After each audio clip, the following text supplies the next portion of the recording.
Bom, gente, voltando aqui, eu vou falar um pouquinho com vocês agora sobre algumas consequências da definição que a gente acabou de ver, tá? E aí a gente chama isso de propriedades, ou como eu falei antes, consequências da definição. A primeira. Tu lembra o que era esse NDA que a gente acabou de escrever? Não? Ele falava de número de casos favoráveis, era aquela parte do numerador, daquela fração que a gente aprendeu. E aí a gente tem o NDS, justamente o número de casos totais. Bom, uma consequência que as pessoas observaram logo em seguida da definição era que esse NDA, esse número de casos favoráveis, ele acabava sempre sendo um valor, vê se faz sentido pelo menos para você, um valor que tinha limites, assim, né? Não pode ser 2 ou 15 ou menos 1. O número de casos favoráveis, bom, pode ser que num determinado espaço amostral, qual é o pior cenário? O que pode acontecer? O que de pior pode acontecer? É não ter casos favoráveis, né? Então você vai reparar que, por exemplo, no número de casos favoráveis, o mínimo que ele pode atingir é 0, é não ter, né? Sei lá, você vai lançar um dado, a probabilidade de você tirar uma face maior do que 6. Tu entende que não tem casos favoráveis? Aí seria 0, né? E não tem como ser menos 1, por exemplo. Né? Não tem menos uma coisa. Porque como é uma observação de frequências, sempre a gente vai estar falando de valores o quê? Naturais, né? 0, 1, 2... ou até mesmo inteiros, mas eu só quero dizer que nunca inteiros negativos, beleza? Ou naturais ou até os inteiros, e até racionais, inclusive, tá? Mas nunca negativos. E o limite, por outro lado, né, o limite máximo é o quê? Por exemplo, probabilidade de lançar um dado e a face ser um valor menor do que 7. Tu entende que para a probabilidade de sair uma face menor do que 7, todo mundo, de 1 a 6, todo mundo é menor do que 7? Então, o máximo que pode acontecer é o número de casos favoráveis ser exatamente igual, aí por isso menor ou igual, ao número de casos totais, ao número de casos possíveis, né? Tranquilo isso? Então, dois limites. Ou não tem, ou todo mundo é um caso favorável. Ou todo mundo é caso favorável, ou ninguém é. Sempre nesse limite. E aí dá para ser intermediário também, por isso que é entre 0 e n de s, ou entre nada e o tudo. Tudo ou nada. Bom, pensando em probabilidade, como é que a gente pode pensar em probabilidade aqui? Cara, a probabilidade, ela basicamente faz o quê? Ela faz uma comparação, não foi isso? A gente compara sempre com n de s. Então, eu vou fazer um procedimento que é pegar essa equação aqui e dividir todo mundo por n de s. Kaique, mas por que mesmo? Bom, só para fazer surgir o elemento probabilidade, que é essa fração aqui, né? Fazer surgir, então, elemento probabilidade de A. Bom, vamos começar por aqui. N de S dividido para N de S vai ser o quê? Uma coisa dividido por ela mesma, 1. E 0 dividido para qualquer coisa é 0. E aí agora eu consigo me explicar melhor por que eu fiz essa divisão, porque eu queria chegar aqui, ó. A probabilidade de qualquer evento, P de A qualquer, sempre vai ser entre 0 e 1, né? A probabilidade de um evento ser 0 é o que a gente chama de evento impossível. Impossível de acontecer. Não tem caso favorável, então ele é impossível. E quando é 1, é quando todos os casos favoráveis, né, todos os casos possíveis são favoráveis. Aí a gente chama esse caso de evento certo.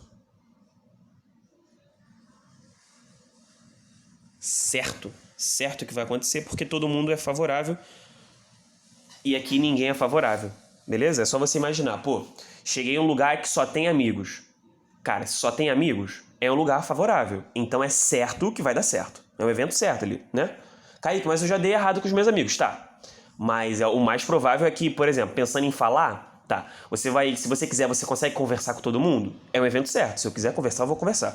Agora, quando não tem, né, não é 100% de amigos, ou se não tem amigos, é certo de você conversar? Tá, pode até ser porque você não conhece, mas acho que você entendeu o que eu quis dizer, né?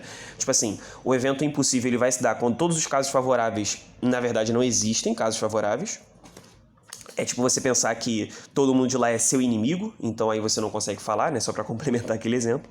E a probabilidade sempre vai estar entre 0 e 1. Uma outra coisa que eu queria chamar a sua atenção é quanto às possibilidades, né? Por exemplo, quando eu continuo falando do dado, um dado ele tem vários que a gente chama de subeventos, né? Que é assim, o espaço amostral, né? O número de espaço amostral de um dado seria 6. Pensa assim, n de s seria 6. Mas o que compõe esse 6? Tá.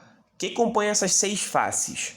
É possibilidade de sair a número 1, é possibilidade de sair a número 2, ou a número 3, número 4, número 5, número 6. Tá. Aí se eu te perguntasse assim, Então, a possibilidade de sair a face número 1, qual é a chance? Número de possibilidades de sair a face número 1, 1. Número de possibilidades de sair a face número 2, um caso. Número de possibilidades de sair a face número 3, um caso.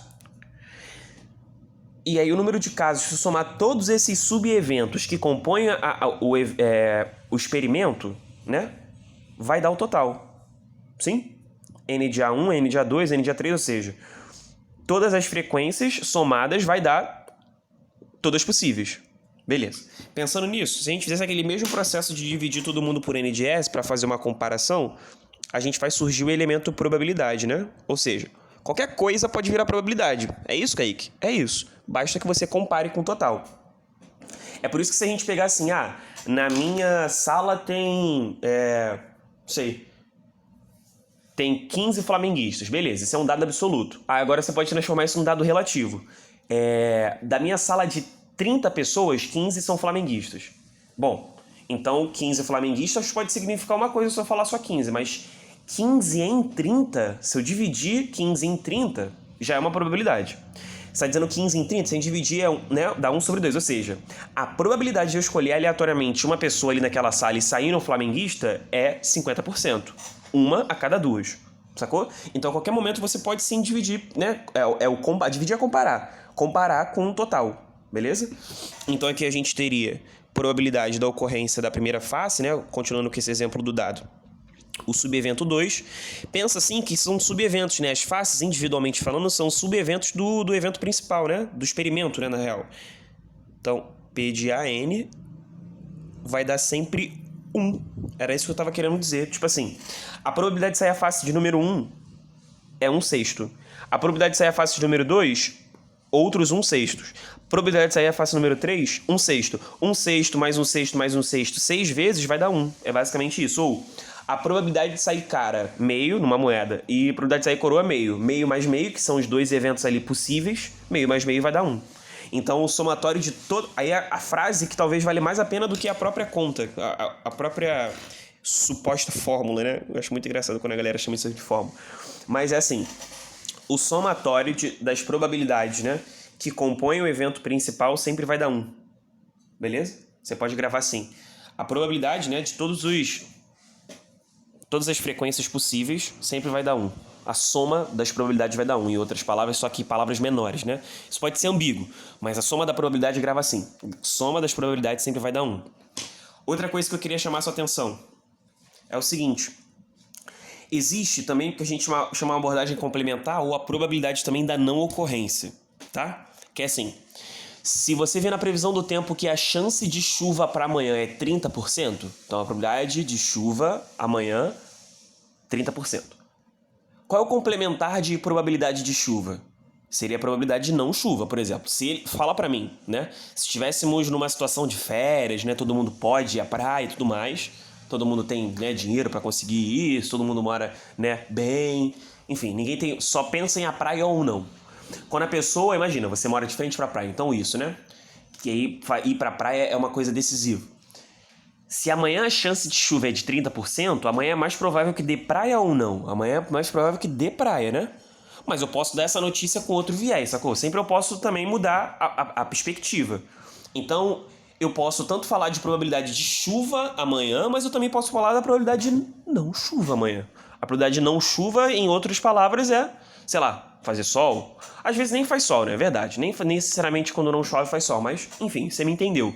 Tem sempre um complementar. Sempre que você lança uma informação, tem uma informação complementar a ela. Inclusive, às vezes, dependendo, como as pessoas nem sempre são de bom caráter, o que é válido é sempre você estar atento na informação que aquilo ali quer dizer, e não necessariamente no que estão te dizendo. Bom, nesse lance de chuva e de não chuva, sempre a probabilidade da não ocorrência, a gente vai chamar, que é esse complementar, a gente vai chamar sempre assim, com uma barra em cima. Então, a probabilidade da não ocorrência, tipo, se a probabilidade da chuva é 30%, a probabilidade da não chuva é o quê? 70%. Como é que a gente chega nesse 70%? Cara, a gente parte, na real, de uma equação que a gente estava falando ainda agora. Pensa assim, vou até mudar aqui o que eu estava pensando. O que seria esse somatório? O que significa esse somatório? P de A é a probabilidade da ocorrência de um evento qualquer. O A barra é o de um evento qualquer não acontecer. chuva e não chuva. A probabilidade de chover, 30%. De não chover, 70%. 30 mais 70 dá o quê? Dá 100%, né? 100% é a mesma coisa que 1. 100 sobre 100, 100%. Beleza?